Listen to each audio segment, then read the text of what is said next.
U.S. Energy Secretary Jennifer Granholm visits Lambeau Field today, touting the Packers' partnership with Batteries Plus to educate the public about free collection points for old batteries and battery-containing devices and reduced e-waste. When fans recycle at Batteries Plus locations, they'll have the chance to win Packers experiences and prizes.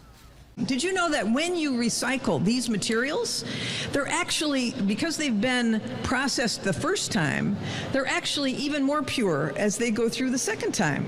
So they're really valuable. And coming up later on Action 2 News at 4:30, Secretary Granholm talks with Action 2 News one-on-one about this new initiative and other steps the administration is taking to make it easier to recycle consumer products.